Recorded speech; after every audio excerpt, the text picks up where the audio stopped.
It's pretty amazing and very convenient for handheld gamers how quickly all of the fan-servicey anime-style games from the PS Vita moved over to the Nintendo Switch.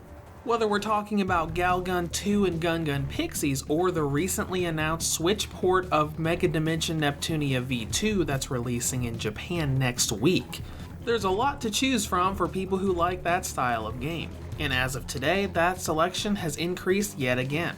A 2.5D zombie brawler, here is my review of Dead or School for the Nintendo Switch. The plot of this game is surprisingly similar to the Metro franchise. This is a story about an apocalypse happening, mutating much of the Earth's life forms into deadly mutations. To survive, humanity took shelter in Japan's underground metro tunnels, giving up the surface world to the mutants. Many years later, a young girl named Hisako learned of what the world used to be and yearned for a life where she could go to a real school, make friends, and have fun with them. To accomplish this, she goes on her own personal war to take the world back from the mutants and find the school that she dreams of. Now, this synopsis is pretty silly and wacky, but the later parts of the game and the side story character arcs actually has some pretty good storytelling to it. Now, I'm not talking about a story that's going to make you start crying, and some of the arcs aren't as good as others, but some do really shine with some good storytelling. When it comes to gameplay, this is a 2.5D beat-em-up game with some slight Metroidvania elements thrown into the mix. First of all, this game's been on Steam for a good while now, and as far as I can tell, there's no real change between that version and the Switch version. As far as censorship goes, the costume tearing mechanic when you get low on health and the fan-servicey CG scenes are still here. Progression in this game is kind of like a bunch of different Metroidvania maps. Every train station you visit is like a big level of different rooms and paths.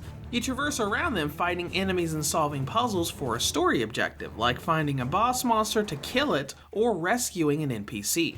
I say these are like Metroidvania maps because there's a fair amount of exploration you have to do.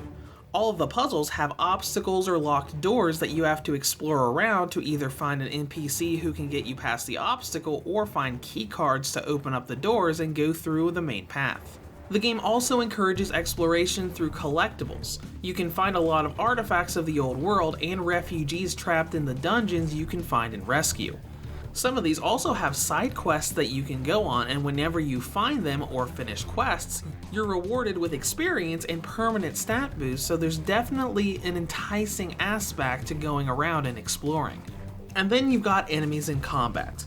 Enemies spawn in a lot of areas and rooms in each dungeon, some of them being optional encounters while others trap you in the room until you defeat so many waves of enemies.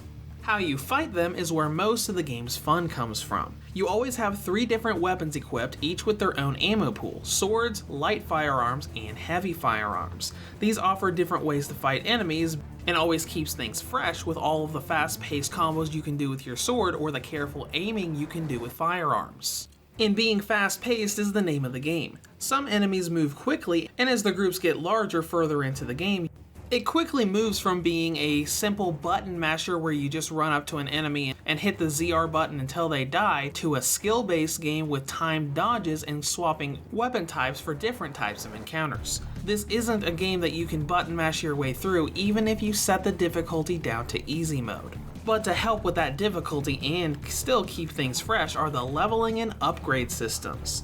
As you fight through enemies in each dungeon, you'll gain experience to level up, as well as getting item drops in the form of new weapons and modification chips.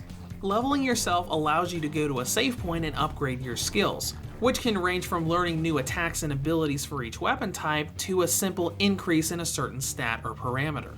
And weapons can be enhanced with modification chips that give them passive traits, as well as the gear currency that lets them level up and increase their power and stats.